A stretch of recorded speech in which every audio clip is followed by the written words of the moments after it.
नज़ारे नज़र से ये कहने लगे, नयन से बड़ी कोई चीज़ नहीं। तभी मेरे दिल ने ये आवाज़ दी, वतन से बड़ी कोई चीज़ नहीं। तो हेलो दोस्तों, कैसे हैं आप सब लोग। आज एक बार फिर स्वागत है आपका हमारे चैनल फिल्मी स्टॉक में। तो दोस्तों, आज हम बात करेंगे आज की बेहतरीन मूवी फाइटर की, जिसमें ऋतिक रोशन का रोल है। तो चलो दोस्तों, चलते हैं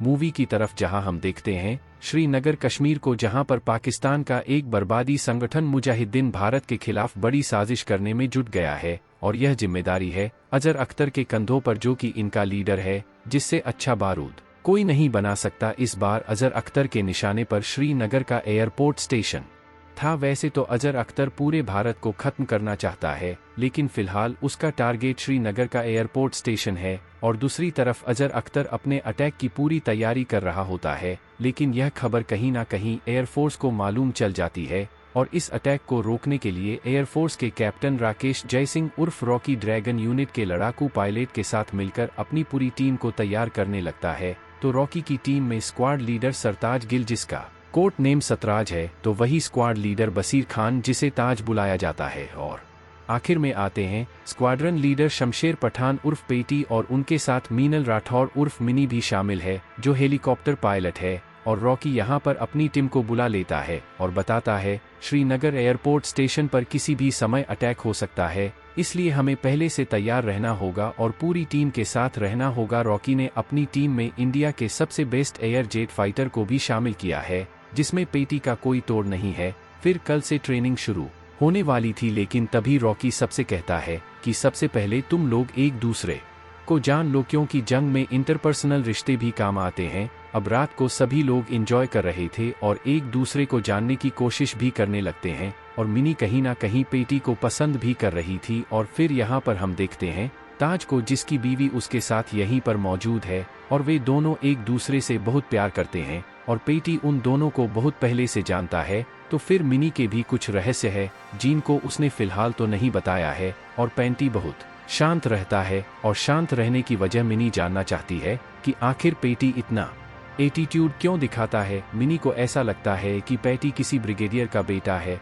लेकिन वह एक छोटे परिवार से बिलोंग करता है, बल्कि वह अपने आप को पायलट नहीं फाइटर मानता है। अब अगले दिन से ट्रेनिंग शुरू होती है, और कुछ दिन ट्रेनिंग करने के बाद रॉकी अपनी टीम को 2 टीम में बांट देता है और इन एविएटर की टीमों के बीच कॉम्बैट करता है। तो एक टीम में रॉकी था, तो दूसरी टीम में पैटी था, और दोनों ही टीम को एक मिशन दिया जाता है, और उस मिशन को जो अचीव कर लेगा वह टीम जीत जाएगी। तो पेटी ऐसे मिशन में एक्सपर्ट है, और एक एयर जेट फाइटर भी। लेकिन रॉकी की टीम भी कुछ कम नहीं थी। अगर पैटी को कोई हरा सकता है तो वह सिर्फ और सिर्फ रॉकी ही था, जिसमें पेटी और रॉकी दोनों भीड़ जाते हैं। और फाइट करते करते पैटी बहुत ही दूर चला जाता है। हालांकि उसने इस मिशन को कंप्लीट कर लिया था, पर रॉकी की नज़रों में यह मिशन अधूरा था, क्योंकि पैटी अपनी लड़ाई में इतना बिजी हो गया था कि उसने अपने साथियों को पीछे देखा ही नहीं, जो कि मर रहे थे। यहाँ पर रॉकी उसे समझाता है कि जंग में सिर्फ मारना ही जरूरी नहीं है, बल्कि अपने साथियों को भी बचाना जरूरी होता है। माना कि तुम एक बेस्ट एयर जेट फाइटर हो, इसमें कोई दो राय नहीं है, लेकिन तुम्हें बचाना भी सीखना होगा। अब अगले दिन मौसम की खराबी की वजह से ट्रेनिंग नहीं होनी थी, इसलिए सारे एग्जिट फाइटर मिलकर पैटी के घर चले जाते हैं। और मिनी पैटी को समझने की कोशिश करती है, क्योंकि वह पेटी को पसंद करने लगती है। और पैटी के घर जाकर मिनी को मालूम चलता है कि पैटी इतना खोया खोया सा क्यों रहता है। दरअसल 3 साल पहले उसने अपनी पिंसे को खो दिया था, जो कि एक हेलीकॉप्टर पायलट थी, बिल्कुल मिनी की तरह। लेकिन उस समय पैटी उसको नहीं बचा पाया था, जिस वजह से आज भी वह गिल्ट पैटी को सताता है। और मिनी की स्टोरी यह है कि मिनी के पेरेंट्स मिनी को एयरफोर्स में नहीं जाना देना चाहते थे, जबकि मिनी के पिता खुद एयर भारत में काम करते हैं। मिनी के पिता मिनी की शादी करवाना चाहते थे, लेकिन वह जिद पड़कर एयरफोर्स में भर्ती हो गई थी। तो मिनी के पिता ने मिनी से सारे रिश्ते तोड़ लिए और वह उसे शहीद मानने लगे। यह सारी बातें जानने के बाद अब पैटी कहीं ना कहीं मिनी को पसंद करने लगा था। अब सीन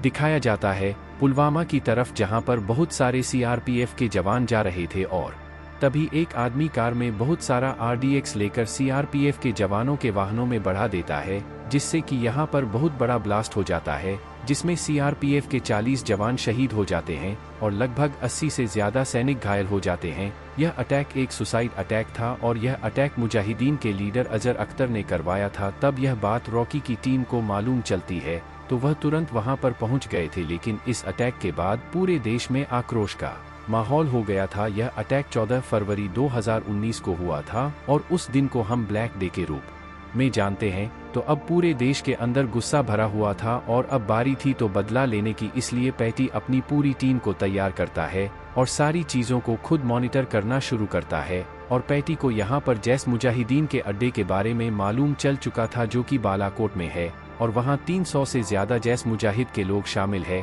और बहुत सारी न्यूज उन्हें जरीना बेगम के द्वारा मालूम चलती है जो रॉ का एक एजेंट है और वह आदमी अपनी शक्ल नहीं बताता है और सारी इंफॉर्मेशन देता है। तो सारी प्लानिंग होने के बाद सारे सोल्जर अटैक करने के लिए बिल्कुल रेडी हो जाते हैं। महज 12 दिनों के बाद ही पैटी अपनी पूरी टीम के साथ एलओसी क्रॉस कर लेता है और सीधा जाकर बालाकोट मतलब जैश मुजाहिदीन के वहां पर अटैक कर देता है और इस जगह को पूरी तरह से बर्बाद कर दिया जाता है। यहीं पर अजहर अख्तर भी था पर वह नहीं मरता। काम खत्म हो जाने के बाद सारे एग्जिट फाइटर वापस आने लगते हैं, लेकिन तभी पाकिस्तान के एक एयर जेट फाइटर की एंट्री होती है जिसमें रेड नोज नाम का एक ऐसा व्यक्ति होता है जो उनका सबसे बेस्ट एयर जेट फाइटर होता है। तभी वहां पर रेड नोज आता है और वह इंडिया के एक और जेट को लॉक कर देता है और जब वह एग्जिट के ऊपर मिसाइल छोड़ने वाला होता है तभी यहाँ पर पैटी की एंट्री होती है और वह रेड नोज के जस्ट पीछे आ जाता है और वह रेड नोज से कहता है कि अगर तूने मिसाइल छोड़ी तो 5 सेकंड के अंदर तू भी मारा जाएगा, इसलिए तेरे लिए अच्छा यही होगा कि तू यहाँ से चला जाए। लेकिन रेड नोज वहाँ से जाते जाते कहता है कि हम फिर से मिलेंगे। तो इस तरह से यह मिशन पूरी तरह से सक्सेसफुल हो जाता है और जो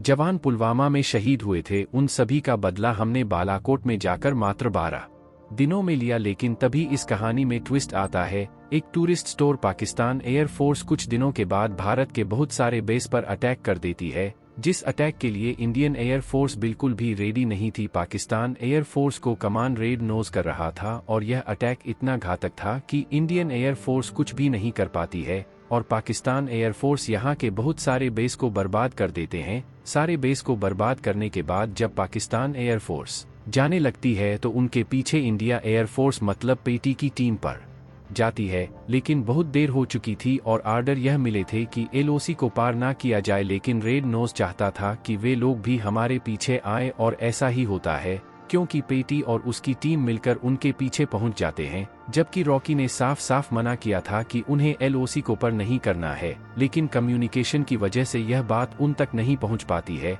और पैटी सरताज और ताज को लेकर एलओसी को पार कर जाते हैं। लेकिन जैसे ही पैटी पहुंचता है तो वह देखता है कि पाकिस्तान एयरफोर्स के बहुत सारे जेट उनका पहले से ही इंतजार कर रहे थे, मतलब कि यह सब एक प्लानिंग थी और इस प्लानिंग में वे लोग पूरी तरह से फंस चुके थे। इसी का फायदा उठाकर रेड नोज सरताज और ताज के ऊपर अटैक कर देता है और उन्हें यहाँ पर मार गिराता है, जिसके बाद पेटी को आर्डर मिलता है वापस आने के लिए, इसलिए पैटी को वापस आना पड़ता है। जैसे ही वह वापस आता है तो रॉकी उसे बहुत ही ज्यादा बुरा भला बोल देता है क्योंकि उसी की वजह से सतराज और ताज मारे गए थे, क्योंकि उसने आर्डर को फॉलो नहीं किया और ना ही उन्हें करने दिया था। तो आखिर में पैटी के लिए यह निर्णय लिया जाता है कि वह अब से उड़ान नहीं भरेगा और उसे फ्लाइंग इंस्ट्रक्टर के रूप में हैदराबाद में काम करना होगा। यह सुनने के बाद पेटी को बहुत बुरा लगा क्योंकि वह एक फाइटर पायलट है और वह बेस पर ऐसे काम नहीं कर सकता। लेकिन उसे सबसे ज्यादा बुरा सरताज और ताज का लगा था जो उसके बहुत अच्छे दोस्त थे, लेकिन वह अब नहीं रहे। तो आगे हम मिनी और पैटी को देखते हैं।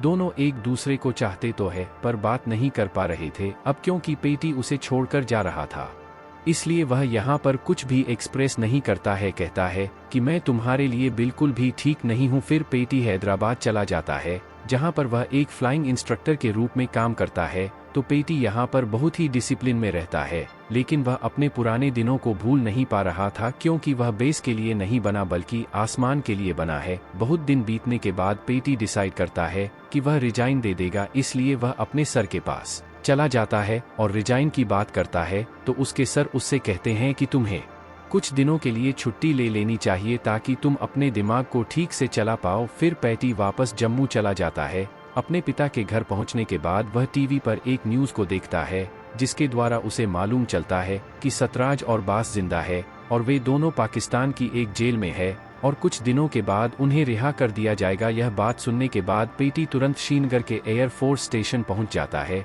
कि आज और बस को रिहा किया जा रहा है, लेकिन वहां पहुंचने के बाद उसे मालूम चलता है कि उन्होंने सतराज की डेड बॉडी को यहाँ भेजा है और उसके टुकड़े करके, जबकि ताज अभी भी जिंदा है और वह उन्हीं के कब्जे में है। वह उसे बहुत बुरी तरह टॉर्चर भी कर रहे हैं। यह देखने के बाद पैटी को हद से ज्यादा बुरा लगा, क्योंकि वह इन सब में कुछ नहीं कर सकता है। ना तो वह एक एयरजेट फाइटर है और ना ही वह अब कुछ कर सकता है, लेकिन उसे अभी भी असहज था कि ताज अभी भी जिंदा है। इसलिए जैसे ही वह यहाँ से बाहर निकलता है तो बाहर उसे साखी मिलती है। वह उससे वादा करता है कि ताज अभी तक जिंदा है और वह उसे जरूर बचा लेगा, मुझे सिर्फ तुम्हारा भरोसा चाहिए। तो आगे हम देखते हैं कि अजहर अख्तर ताज को पूरी तरह से टॉर्चर कर रहा है और हमें यहाँ पर यह भी मालूम चलता है कि जरीना बेगम यहाँ पर अजहर अख्तर के साथ ही शामिल है, जो कि बहुत सालों से रॉ के लिए काम कर रहा था, जो पल पल की न्यूज़ अजहर अख्तर को बता रहा था और उसे आगे की सारी प्लानिंग के बारे में भी मालूम है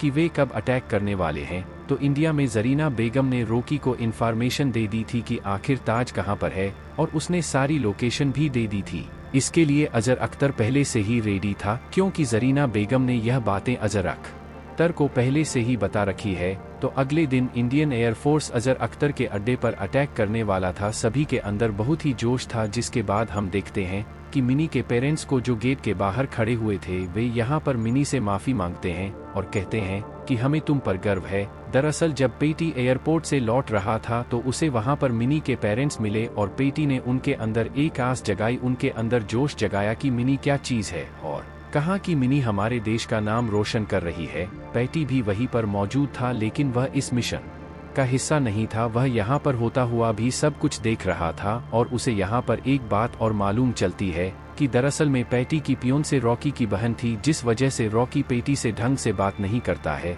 अब आगे हम देखते हैं कि इंडिया एक प्लेन को बॉर्डर पार करवाता है, जबकि पाकिस्तान ने नो फ्लाइंग जोन घोषित कर दिया था। मतलब यह कि पाकिस्तान के ऊपर से कोई भी फ्लाइट नहीं जा सकती है। इसके बावजूद भारत ने एक फ्लाइट भेजी। जब कांटेक्ट किया गया तो भारत ने पाकिस्तानियों को यह बताया कि यह रसिया से आया हुआ है और यह रास्ता भटक गया है। फिर पाकिस्तानी इसे कांटेक्ट करके तुरंत ही वापस भेजने को कहते हैं, लेकिन तब तक बहुत देर हो गई थी और उस प्लेन में बहुत सारे सोल्जर्स थे, जो कि बारी बारी से उस जगह पर कूद जाते हैं जहां पर ताज है। और बल्कि यही नहीं, हम उस प्लेन के ऊपर दो और एरोप्लेन को देख पाते हैं, जिनकी भनक पाकिस्तानियों को नहीं थी, जो कि जस्ट उस एरोप्लेन के ऊपर ही थे। तभी इंडियन सोल्जर पाकिस्तानियों के ऊपर अटैक करना शुरू कर देते हैं और धीरे धीरे उन्हें मारना शुरू कर देते हैं। तो सभी को मारने के बाद उन्होंने ताज को बचा लिया और सही समय पर यहाँ मिनी भी पहुँच चुकी थी। लेकिन तभी हम देखते हैं कि अजहर एक मिसाइल से उनके ऊपर अटैक कर देता है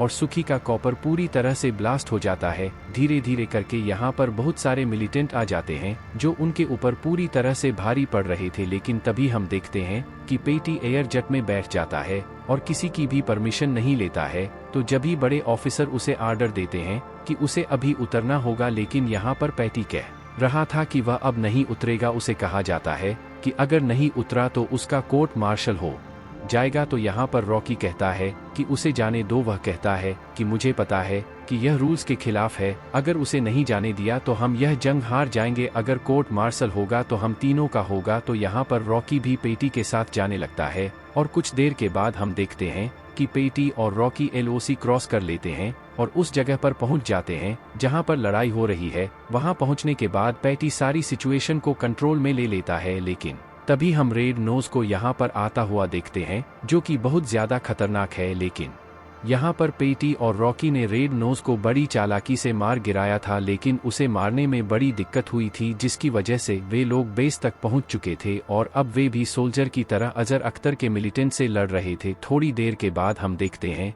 कि पेटी डायरेक्ट अजहर अख्तर के पास जाता है। अजहर अख्तर भी यहाँ पर बुरी तरह से सोल्जर को मार रहा था, जिसके बाद उन दोनों के बीच में फाइट हो जाती है और यहाँ पर पेटी अजहर को बताता है कि जय हिंद का क्या मतलब होता है और वह उसे यहाँ पर बहुत बुरी तरह से मारने लगता है। दोनों की फाइट बहुत देर तक चलती है, लेकिन आखिर में पेटी अजहर अख्तर को मारते वक्त कहता है, तू एक आतंकवादी है, यह मत समझना कि तू शहीद हो रहा है। और इसके साथ इस फिल्म का एंड हो जाता है।